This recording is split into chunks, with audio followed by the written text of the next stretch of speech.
Peristiwa Tanjung Priuk 1984 adalah salah satu tragedi berdarah di era Orde Baru.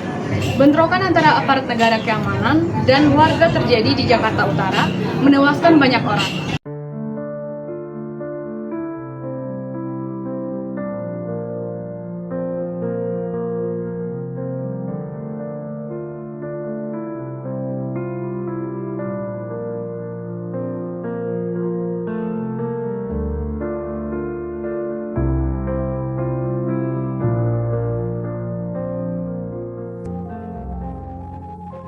Ada dua versi yang bertolak belakang.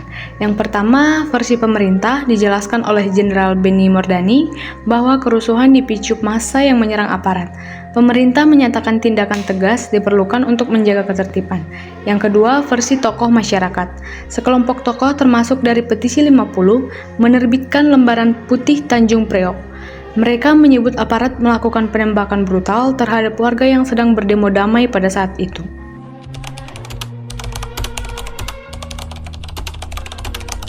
Tanjung Priok merupakan kawasan strategis di Jakarta yang dihuni oleh ribuan buruh pelabuhan dan pendatang dari berbagai daerah. Kehidupan ekonomi yang keras menjadikan wilayah ini rentan terhadap masalah sosial. Di tengah tantangan tersebut, masjid berperan penting tidak hanya sebagai tempat ibadah, tetapi juga sebagai pusat berkumpul, diskusi sosial ekonomi, penyebaran informasi, dan ruang perlindungan dari tekanan kehidupan kota. Kegiatan ceramah agama di Tanjung Priok berkembang pesat, dengan penceramah yang tidak hanya membahas ajaran Islam, tapi juga mengkritik kebijakan pemerintah yang dianggap merugikan rakyat kecil, menyoroti ketidakadilan sosial, dan menyuarakan aspirasi warga yang kerap diabaikan.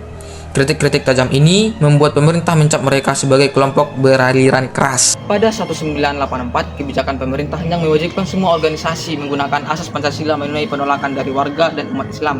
Mereka khawatir identitas organisasi keislaman akan tergerus, hak berorganisasi dibatasi, dan kebijakan penyeragaman dianggap sebagai bentuk pemaksaan. Tokoh seperti M. Nasir secara vokal menentang kebijakan ini serta berbagai ketidakadilan lainnya, memperlihatkan ketegangan antara masyarakat dan rezim Orde Baru.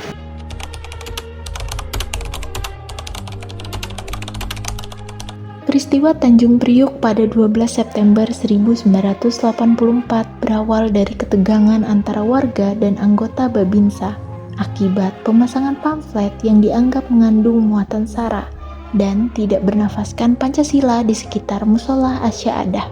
Pada 7 September, seorang anggota Babinsa dari Koramil mendatangi musola Asy'adah di Gang 4 Kota Tanjung Priuk. Kedatangan anggota Babinsa ke musola ini bertujuan untuk meminta ke jamaah musola mencopot pamflet. Namun, warga atau jamaah menolak. Keesokan harinya, salah satu anggota Babinsa menutupi tulisan dengan noda hitam.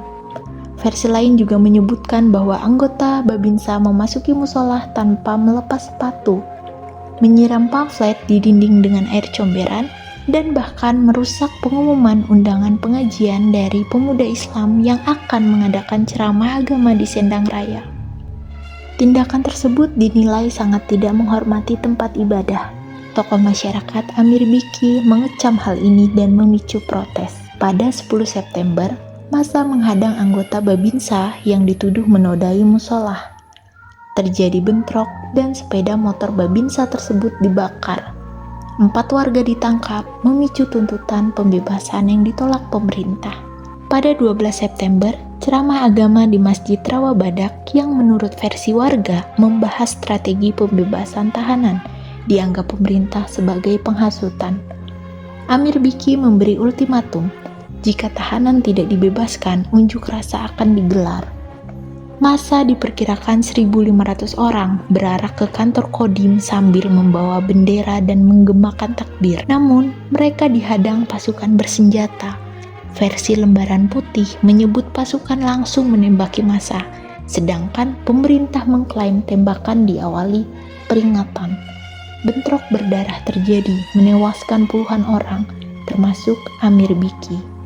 Pasca tragedi, pemerintah Orde Baru gencar mensosialisasikan narasi resmi melalui media.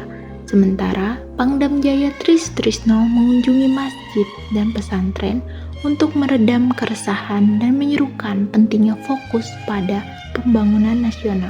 Tragedi Tanjung Priuk kemudian menjadi bukti nyata pola penanganan konflik rezim ini yang selalu mengedepankan kekerasan dan kontrol narasi. menciptakan dua versi kebenaran yang bertolak belakang.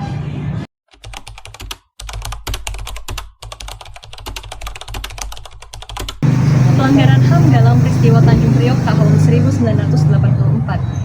Berdasarkan laporan Tim Tindak Lanjut hasil Komisi Penyelidik Pelanggaran Hak Asasi Manusia Tanjung Priok, peristiwa ini melibatkan 4 bentuk pelanggaran HAM berat yang sangat serius. Pertama, terjadi pembunuhan kilat di depan markas kepolisian Resort Jakarta Utara oleh regu di bawah pimpinan Sutrisno Masco.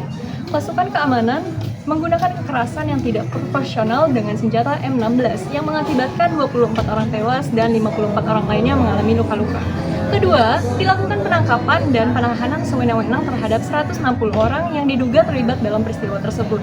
Mereka ditahan tanpa melalui prosedur hukum yang semestinya di 3 lokasi berbeda, yaitu Laksusda Jaya Kramat 5, Markas Komando Daerah Militer Guntur, dan Rumah Tahanan Militer Cimanggis. Ketiga, seluruh tahanan mengalami penyiksaan yang mencakup penganiayaan fisik dan intimidasi psikologis oleh aparat keamanan. Keempat, terjadi penghilangan paksa terhadap 24 jenazah korban. Jenazah-jenazah yang berasal dari rumah sakit Pusat Angkatan Darat ini tidak dapat diidentifikasi dan kemudian dikuburkan secara diam-diam di 3 lokasi terpisah pada malam hari.